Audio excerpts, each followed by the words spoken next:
Alright, hey Algebra 1 kids, Mr. Hayward here. This is our first video lesson, and it is super weird, because I don't see any faces, and I miss all of you guys. But yeah, we'll make this work. So, a couple of things you should know is, I put this in Google Classroom just in case you didn't read it. I'm planning on doing one section a week. Now, we left off on 7.5, so the first thing I want to do is finish out Chapter 7, 7.6, 7.7, 7.8, and then there's one extra section that I'm going to add that actually is bits and pieces of all of them. But anyways, we'll get there. So one section a week. My plan is to do all of the odds for notes, and I will make a video each time, and I will post that on Mondays. And then on Wednesdays, I will post the video of doing the evens for practice. Now, you can do that however you want. If you want to go through the notes with me when I post the video on Monday, awesome. And then if you want to try the practice right away and then wait until Wednesday and see if you got it right, that's cool with me. Or if you want to just wait until Wednesday and go over the practice as you watch the video, that's fine too. But odds for notes on Mondays, evens for practice on Wednesdays, one section a week, so on and so forth. If you have any questions, feel free to email me, shoot them to me in Google Classroom, whatever. All right, I'm going to start on number 1. Now, in 7.5, we had been working on factoring, and we had taken trinomials and put them into two different binomials. We had used a T-chart, and I should have put an example. I'm going to do just a random example of something from 7.5 just to give you a reminder.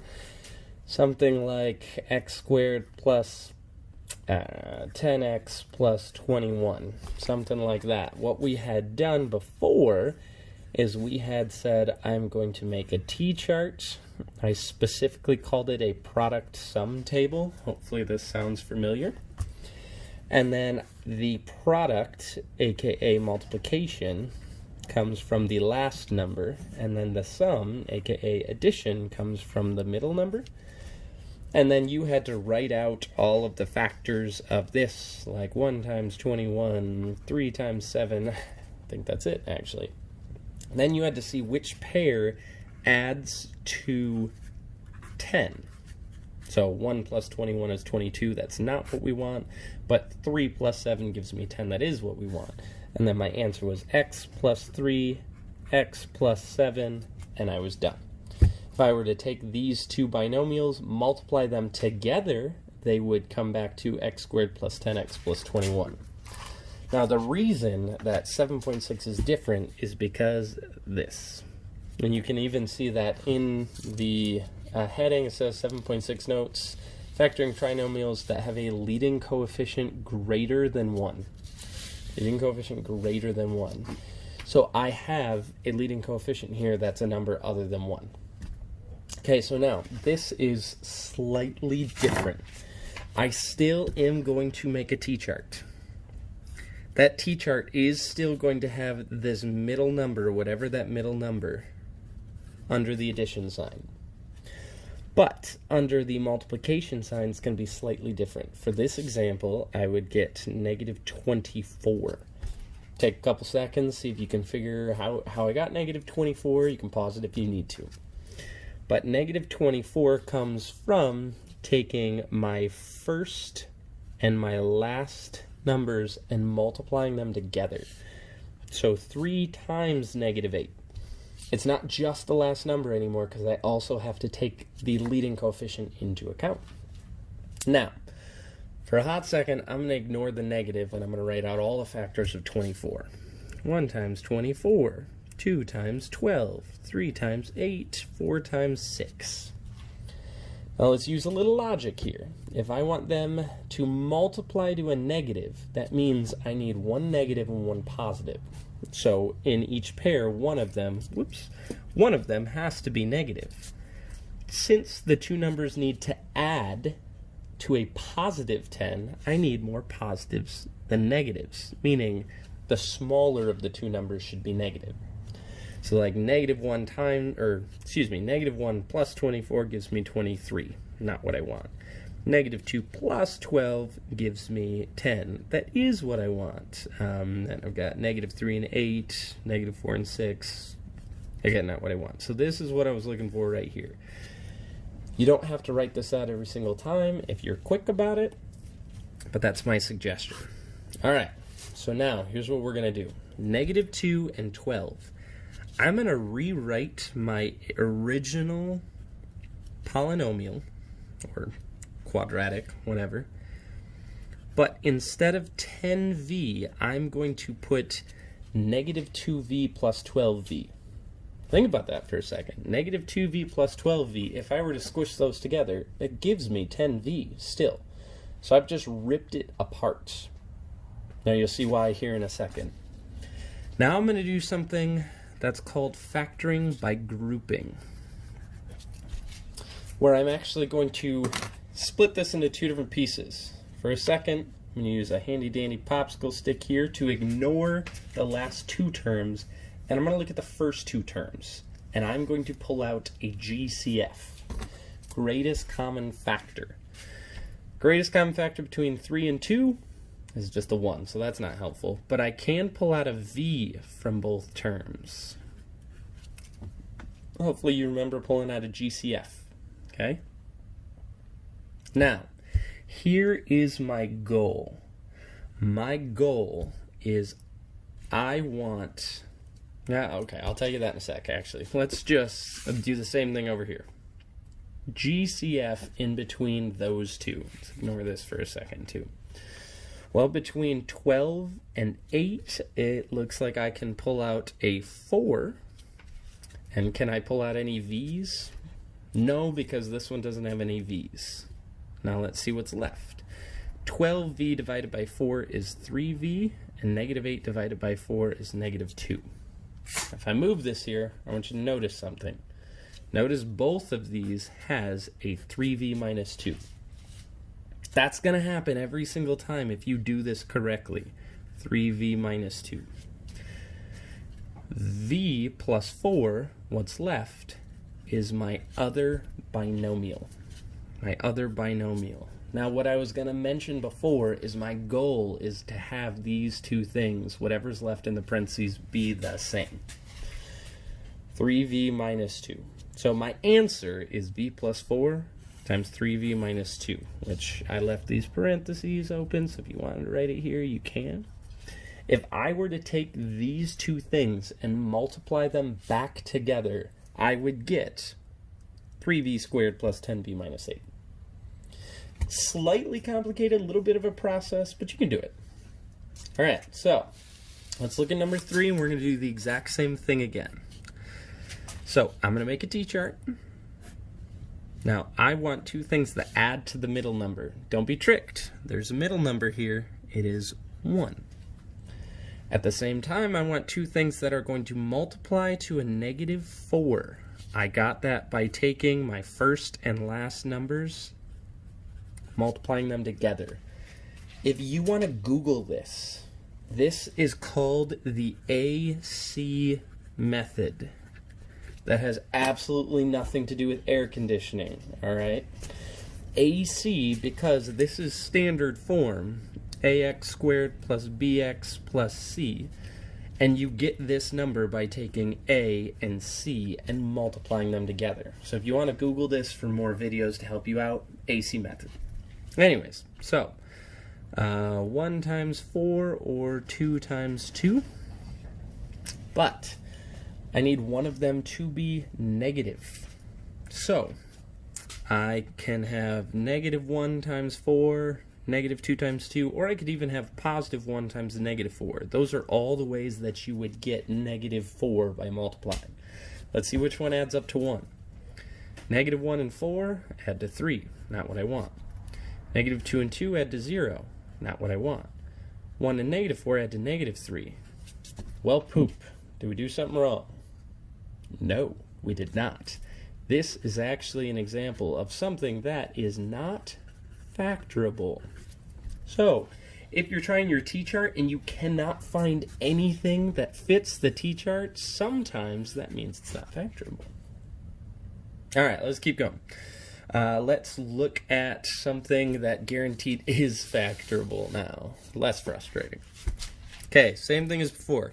T-chart. Adds to my middle number, negative 25. Multiplies to 6 times 14, which is 84, right? Hopefully you have a calculator. I don't. All right, now I'm going to list everything that multiplies to 84. So I've got 1 times 84, 2 times 42, 4 times 21, 6 times 14, I think 7 even works, 12, 8, 9, 10, 11, okay, that's it. Those are all the factors of 84. Now, you might instantly see the problem. The problem is if I take two positive numbers and I add them together, they're not going to give me a negative 25. So you need to realize I need two negative numbers, because a negative times a negative will still give me a positive, but then a negative times a negative will add to a negative. So I need to change all of these factors to negative, and then go through and realize that there's only one pair that will actually add to negative 25, and that is negative 4 and negative 21. Okay.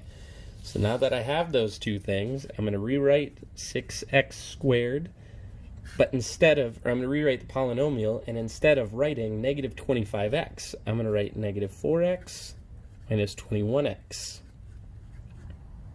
plus 14. So the only thing that I did is I split that middle term, that negative 25x, I split it up into two different pieces. Now I was very strategic about these two different pieces. Okay, now check this out. I'm going to split this up again into two different parts. First two terms, last two terms.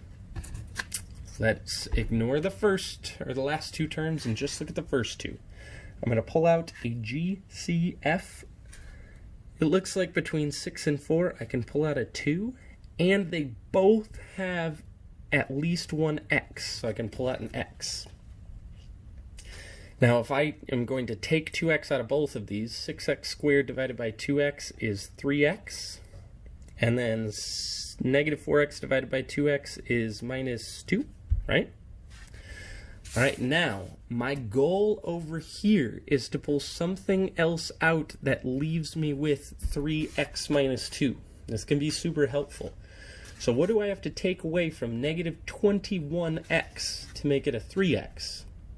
Well, I actually have to take a negative out, because this is a negative, and I need to change it into a positive. This is positive, I need to change it into a negative. So I actually have to pull out a negative. Now, 3 times what gives me 21? 7. So I'm going to pull out a negative 7. Negative 7 also happens to be the GCF between these two, but if you're struggling finding the GCF, that's helpful.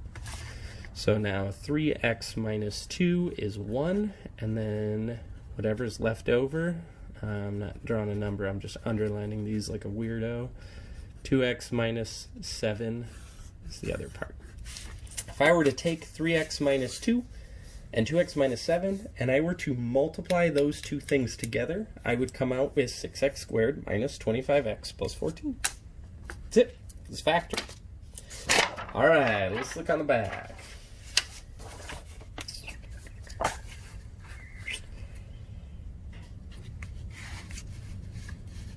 Okay, same process here. Now, you know that you are going to need to do this whole grouping thing, because I've got a leading coefficient. I have a leading coefficient. Okay? All right, so now I'm going to start with my t-chart. 23, that's what they need to add to. 4 times 15, which gives me 60. 4 times 15, AC method, my first times my last. So now I'm looking for two numbers that multiply to 60 that add to 23. Some of you are going to need to write this out every single time, and there's nothing wrong with that. Some of you are going to realize right away that my two numbers are 20 and 3. But let's just write it out. 1 times 60, 2 times 30, 3 times 20. Oh, There it is. But I'll keep going, just in case. 4 and 15, 5 and 12, 6 and 10. I think that's all of them. Again, these are the ones you were looking for. So, I'm going to use 3 and 20 instead of 23. 4x squared plus 3x plus 20x plus 15. I just took these two. I split 23x into two pieces. It does not matter which one you write first. So if you write 4x squared plus 20x plus 3x plus 15, you'll get the same answer. All right, two different pieces, just like before. So I'm going to look at the GCF between these two, and I can pull out an x. And I'm left with 4x plus 3. GCF between these two, again, I'm trying to make it look like 4x plus 3. Right? I mean, you can always just pull out the GCF. That works the majority of the time, too. If I pull out a 5, 20x divided by 5 is 4x, 15 divided by 5 is 3. Boom. So now I've got 4x plus 3, and this part, x plus 5. That's my answer. And I'm done. Again, for your answer, it doesn't matter which order you write these in. If you wrote x plus 5 and then 4x plus 3, you'd be correct.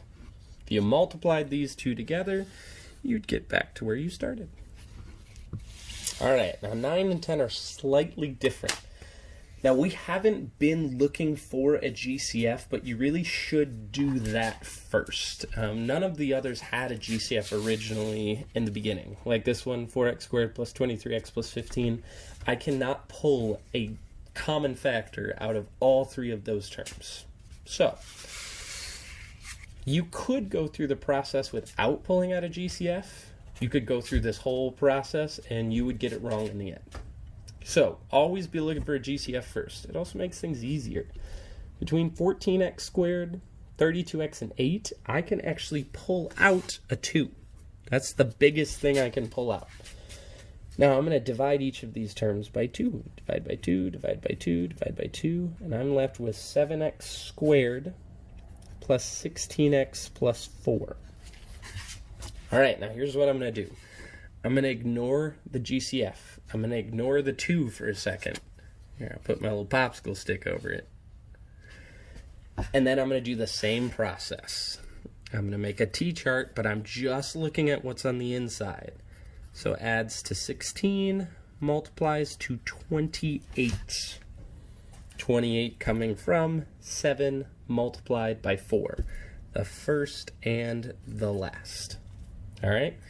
Why don't you take a second, see if you can figure out the two numbers I'm looking for. You can go ahead and pause this video if you don't know them yet, and then try and figure out two numbers that multiply to 28 and add to 16. I don't need to wait, because you can pause. 1 times 28, 2 times 14, 4 times 7. Those are all my factors. There are one pair here that multiplies to 28 and adds to 16. That's 2 and 14. So now I'm going to take 7x squared plus 16x, but instead of 16x, I'm going to write 2x and 14x plus, what was my last thing here, 4. Okay. Now, factor by grouping. So I'm going to try and pull a GCF out of here. The only thing I can pull out of these two is just an x, and I'm left with 7x plus 2. So hopefully when I pull something out here, I'm again left with 7x plus 2. GCF between these two terms is 2, and I am left with 7x plus 2.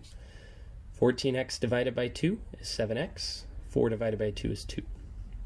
So now I have that 7x plus 2 and x plus 2, because that's what's left here and here. And if you did all of this and you left your answer looking like that, I'd be so sad, because you've done 98% of the work and you've gotten the answer wrong because we forgot about something. Oh, our GCF up here. This GCF is part of your answer. It stays in front. Now my instructions here, if you go all the way back to the front, my instructions said factor completely. This is what it looks like factored completely. If I were to take these three things and multiply them back together, that would get me back to what I started with. But if you didn't have the 2 and you just multiplied these together, it would get me back here, 7x squared plus 16x plus 4. So don't forget, GCF is part of your answer. Okay, last one before we call it a day. Now, if I look at this last one, those numbers kind of suck. Do you know what 24 times 24 is? Yeah, me neither. Close to 200, something like that? I don't know. Okay, but anyways, GCF is going to make things a lot easier. Take 30 seconds, however long you need, see if you can figure out what the GCF between these three things is. Again, I'm not going to wait because you could pause this video if you really wanted to, but anyways. Okay, so 24 times 24 is way over 200, by the way. But anyways, your GCF here, you can actually pull out a 3. If I pull a 3 out, 24 divided by 3 is 8. So I'm left with 8k squared. 195 divided by 3 is 65. And then 24 divided by 3 is, again, 8. Now, if we ignore the GCF and we look at that, don't those numbers look a lot nicer than my original problem of 24, 195, and 24? Yeah, so GCF. Okay, T-chart. 8 times 8 gives me 64. 65 is what they should add to. Now, you could write out all the factors of 64. 1 times 64, 2 times 32, 4 times, what is that, 16, 6, 7, 8 times 8. That's all of them, okay? And then hopefully you realize that only one of these pairs actually adds to 65. It's kind of a weird one because we haven't used the first one very often. But 1 times 64 gives me 64. 1 plus 64 gives me 65. So now I'm going to rewrite this stuff in parentheses. 8k squared plus, but instead of 65k, I'm going to split it into 1k, or just k. Probably not a bad idea to write the 1. Plus 64k plus 8. So these two things are exactly the same, except for I took 65k and I split it into 2 pieces. Now, I factor by grouping. Between 8k squared and k, the only thing I can pull out is a k. Now here is why it was probably helpful to keep this 1, because when I divide the k out, I'm still left with the 1. On this side, the GCF is a positive 8, and I am left with 8k plus 1 again, which is what we want. So now I have 8k plus 1, and then I've got these other 2 pieces here. That's what's left. K plus 8. Did we forget something? Heck no. And we got to bring the GCF down. And my final answer here is 3 multiplied by 8k plus 1 multiplied by k plus 8. That's what it looks like factored completely. Alright, you can go ahead at any point and try the evens for practice. I will post a video of that on Google Classroom on Wednesday.